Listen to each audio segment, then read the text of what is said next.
Chapter 4. The Debt Book and the Map. On the 14th day of the 30-day deadline, Ha-an found the map. It had been caught between two pages stuck together by damp, no bigger than her hand, drawn in blue ink to show the old ferry landing. In one corner were her father's signature and an unfamiliar name, Lei Quang Ting.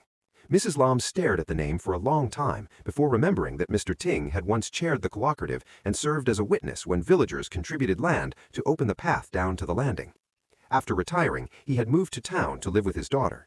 "If he still keeps any papers," she said, "you may find the routes." Ha-an slipped the map into her pocket as if it were a live coal. The town was more than 20 kilometers from Binghua.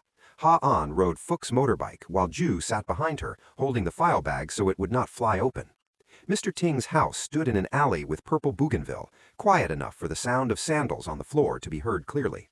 He was past 70, with cloudy eyes, but when he heard her father's name, he straightened. "Locke?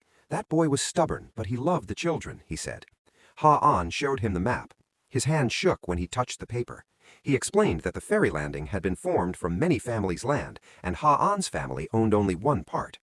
After the bridge was built, Mr. Vai wanted to gather the land for a project, but her father objected because there was a clause saying community-use land could not be privately transferred. Mr. Ting searched his cabinet for a long time. Old files tied with brittle rubber bands had turned yellow where they had once been white. At last he took out a copy of a village meeting record listing the contributing households and a note.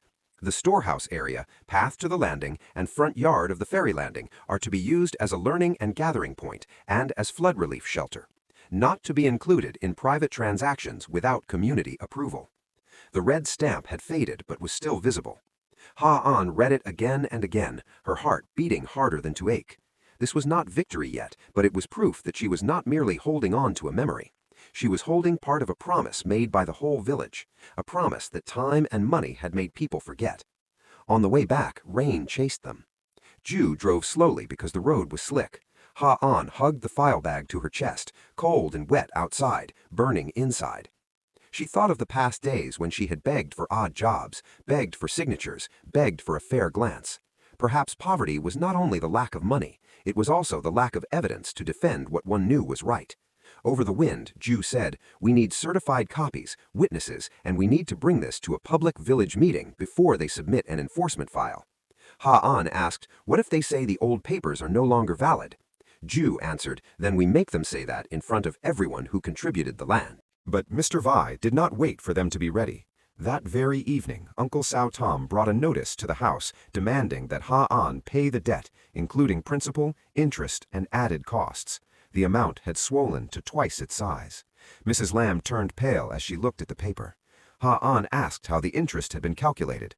Uncle Sao Tom shrugged. "It is written in the contract. If you did not read it, that is not our fault." Dwi looked it over and pointed out several irregularities, but the man only smiled. "If you want to sue, go ahead. Do you have money for court fees?" The question left the house silent. Justice on paper sounded beautiful, but to touch it, one still had to buy a ticket through the gate.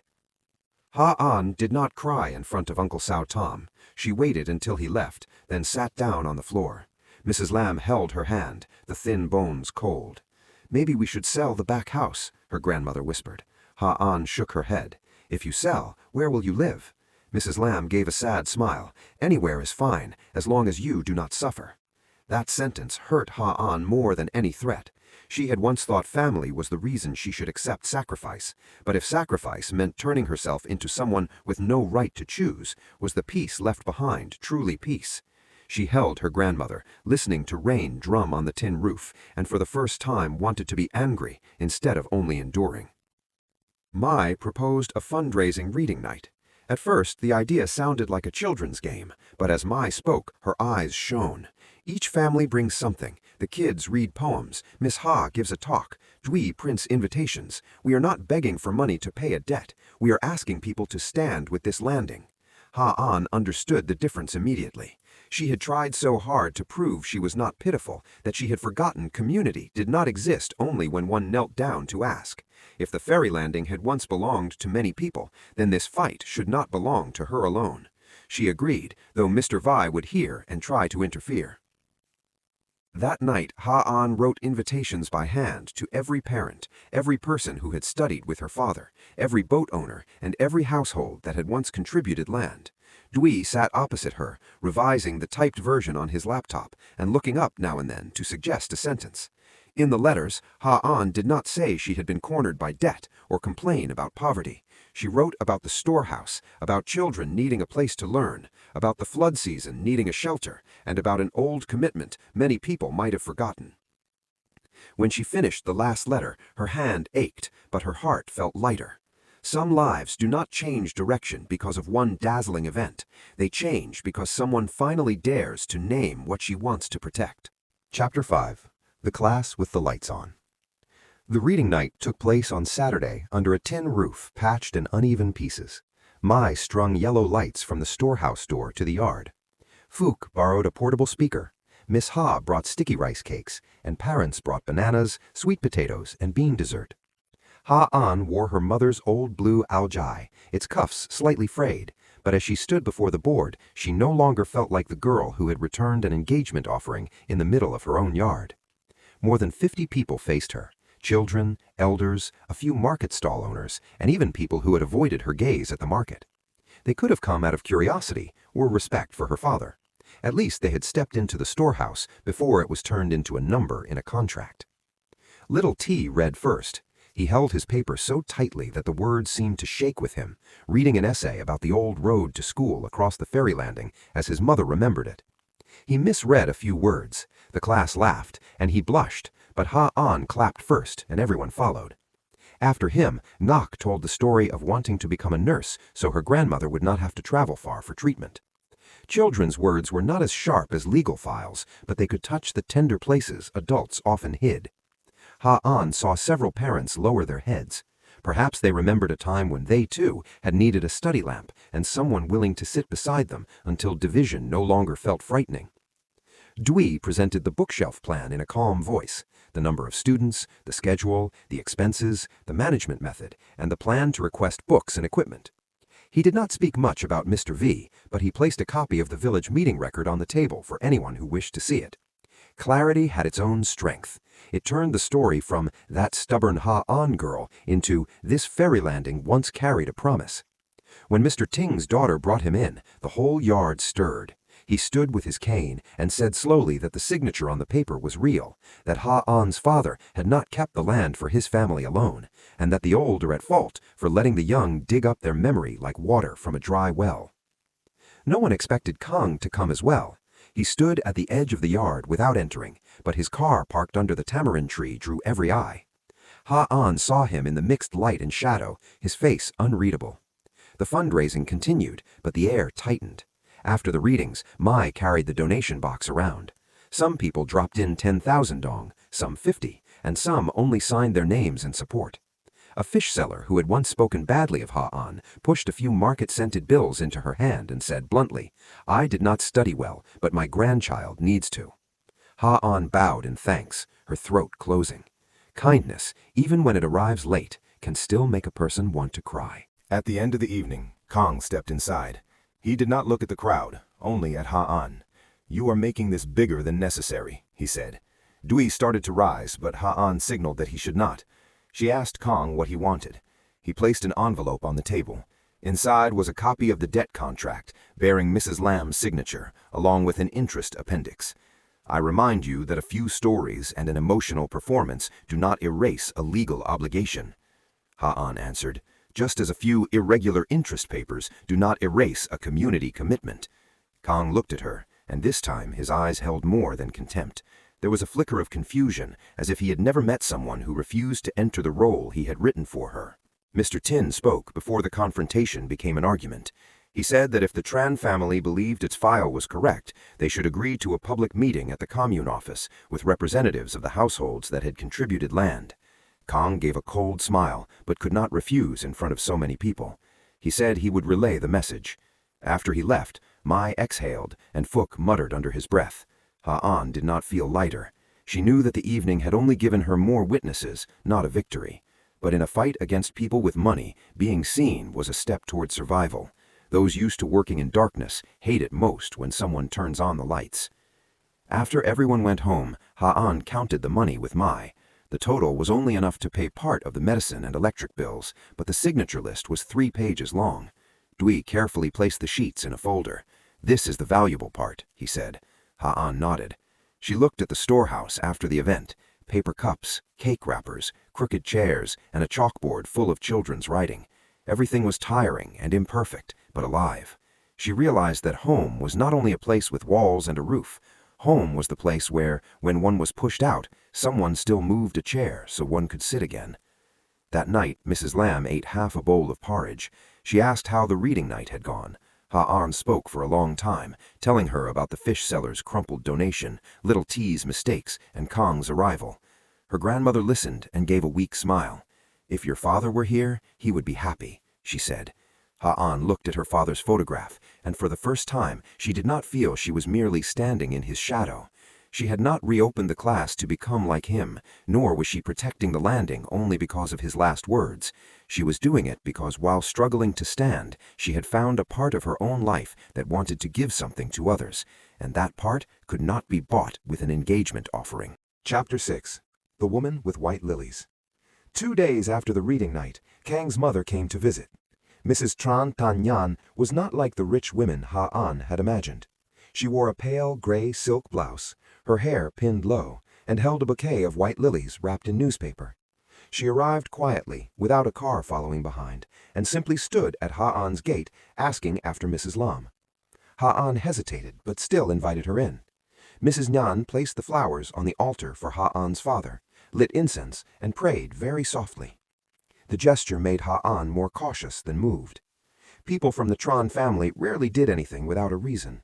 Yet Mrs. Nhan looked at her father's photograph for so long that the room grew heavy with a different silence. When they went out to the yard, Mrs. Nhan said she had once attended Ha'an's father's literacy class.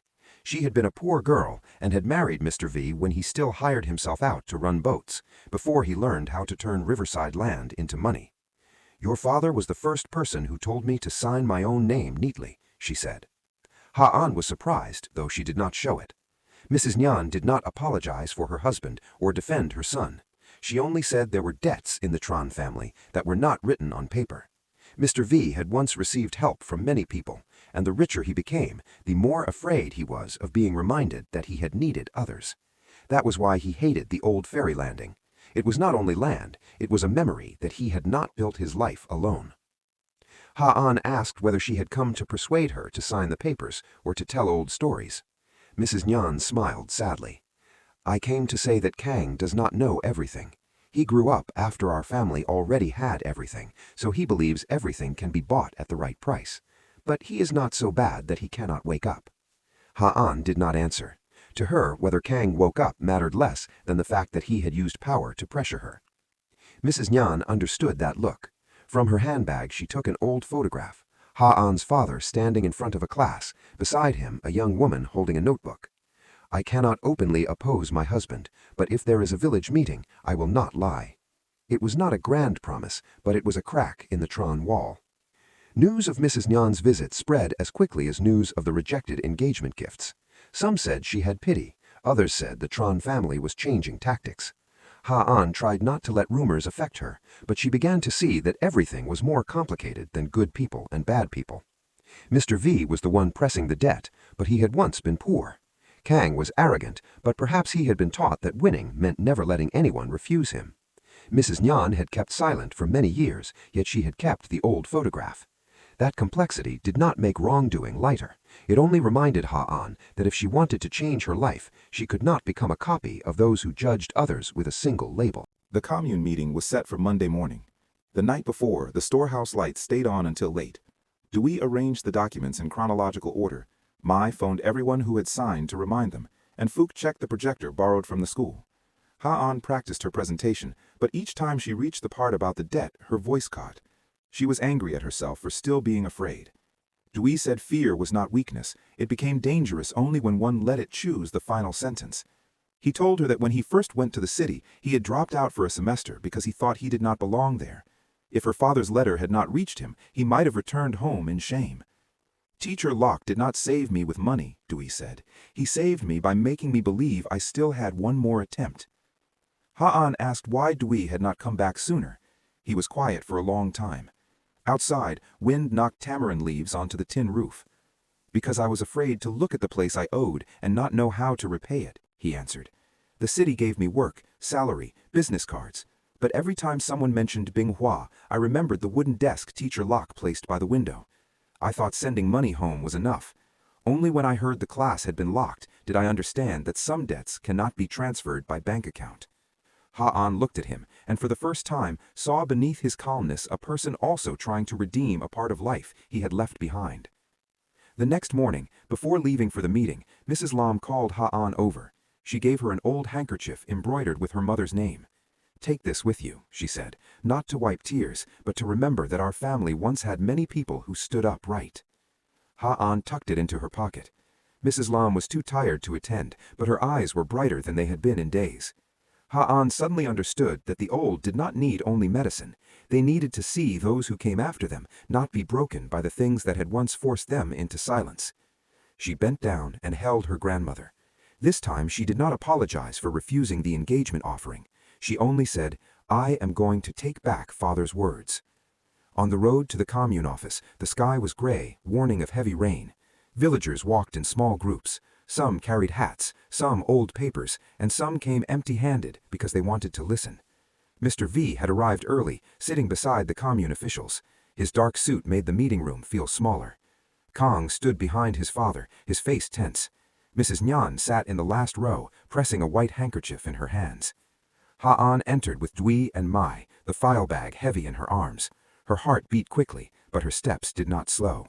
The 30 days were not over, but perhaps her life had already crossed the longest day. Chapter 7. The Meeting in the Rain. The meeting began with the commune chairman's even voice. He said this was a session to clarify the petition concerning the old ferry landing and asked all sides to remain calm and keep order. The administrative language made everything seem smaller, as if the dispute were only a few meters of land and a few lines of zoning. But when Ha-an looked around, she saw people who had studied there, sheltered there during floods, and once brought their children across the ferry there. A place, when called by its land lot code, could turn into property. When called by memory, it became part of a shared life again. She reminded herself to speak so that both names could be present. Mr. V presented first. He said his family had lent Mrs. Lam money for many years, with a contract, interest, and an agreement for handling assets if payment became overdue. He said the floating restaurant project would create jobs, improve the commune's appearance, and attract tourists. He did not forget to praise Ha-an for caring about children, but said goodwill had to be placed properly and could not obstruct development. His words were so smooth that a few people nodded out of habit. Ha-an listened, feeling cold along her spine. The danger of a man like him did not lie in blatant lies. It lay in his ability to mix a portion of truth with a portion of benefit until it tasted right to the crowd. When it was her turn, Ha-an stood. Her hands shook, so Dewey set the papers gently on the lectern to keep her from dropping them.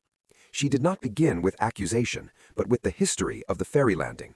Who contributed land, who contributed labor, why the storehouse was built, and why it remained as a class and flood shelter after the bridge was completed. She presented the meeting record, the map, the old photograph, and the signature list. She spoke slowly, stumbling at times, but she did not avoid anything. When she mentioned the debt, she admitted her family had borrowed money, but asked that the interest, the compensation already paid, and the use of community property as a condition for private transfer all be clarified. The room grew quieter. Truth, when placed in the right order, began to gain weight. Mr. Ting confirmed the signature and the circumstances under which the record had been made. An old boat owner said Ha-an's father had used the storehouse many times to hold relief rice during flood seasons. Miss Ha said the evening class now had 21 students, 8 of whom were at risk of dropping out. Their words had no theatrical tone, which made them harder to deny. Mr. V remained calm, but his fingers tapped the table faster. He asked whether the old record still had legal force, whether the commune had officially recognized the activity point, and where Ha-an would find money to maintain it. The correct questions struck real weaknesses. Ha-an did not dodge. If the commune has not recognized it, today we ask for consideration. If maintenance needs money, we will disclose income and expenses and mobilize support. but the absence of a decision does not mean anyone has the right to erase it. Khang suddenly stood. He said Ha'an was using community emotion to avoid debt. His words were sharp, but not as certain as his father's. Ha'an looked straight at him. I am not avoiding the debt. I refuse to let a debt be used to take something that does not belong only to my family.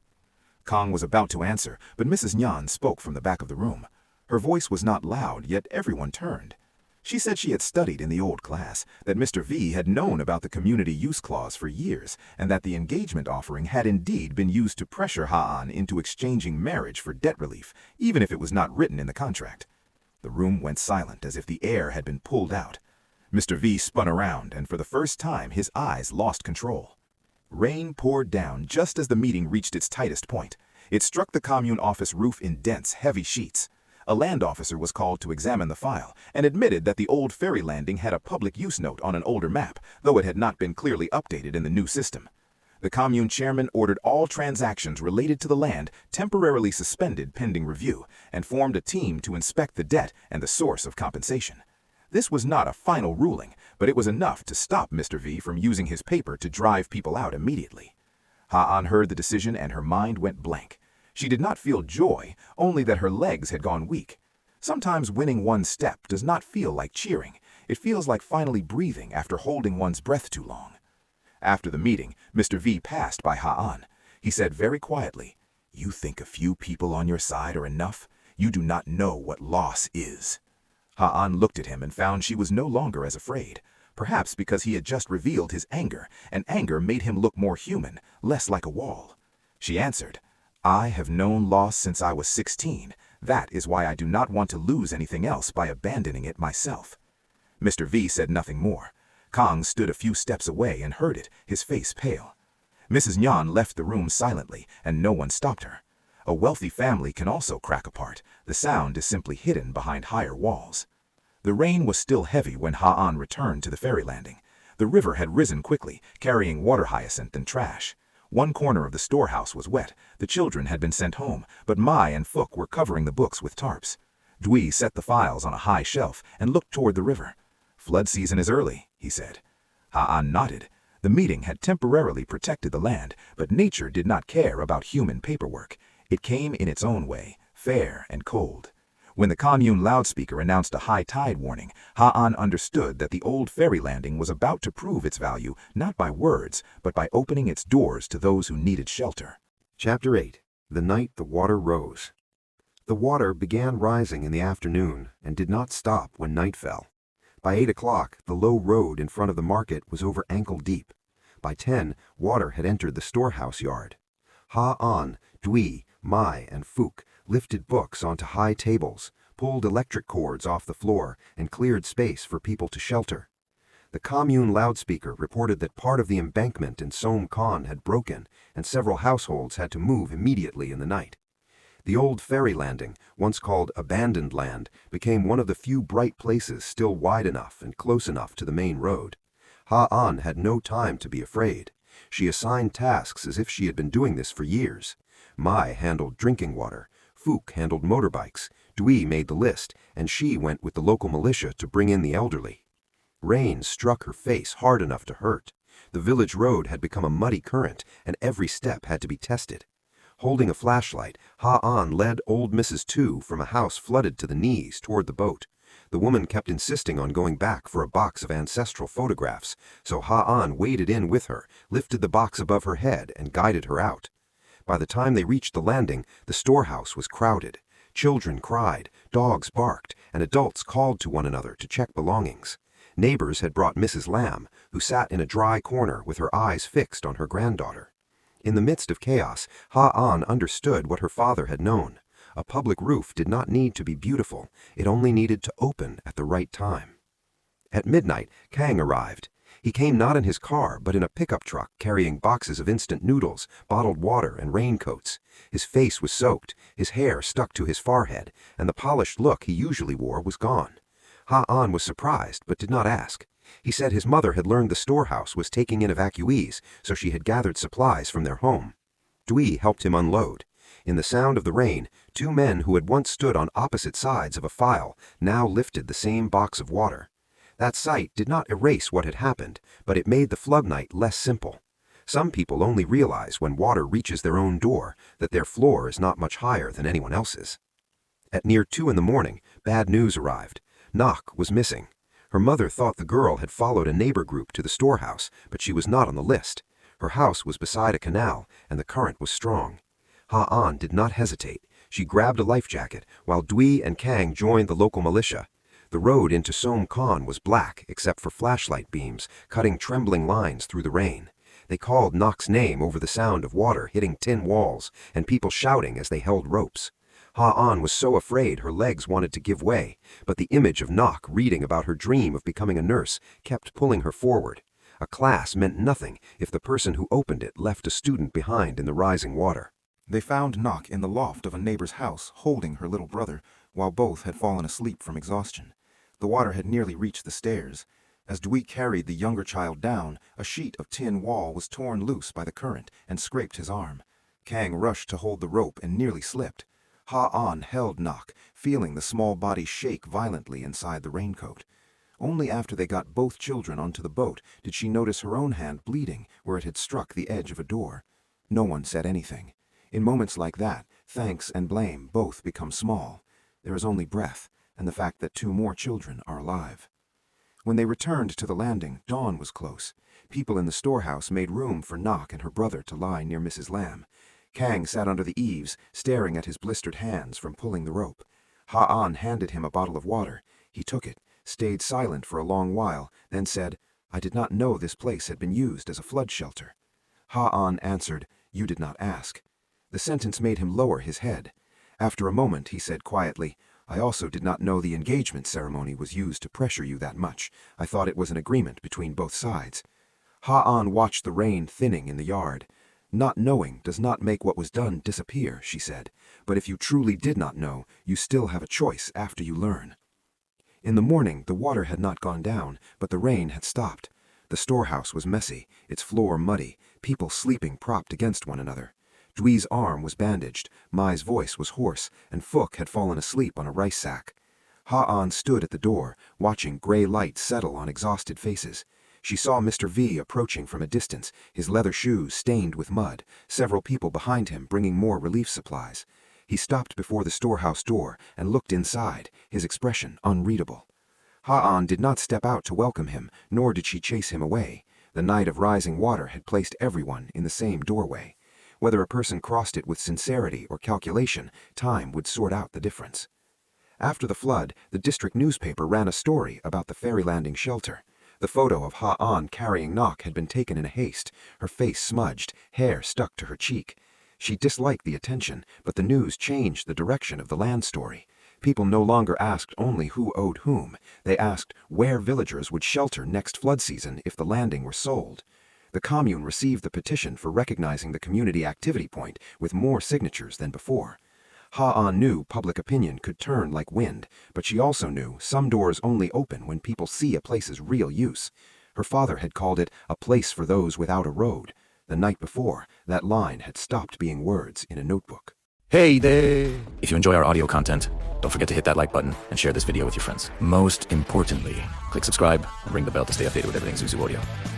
Support the channel and join our community today.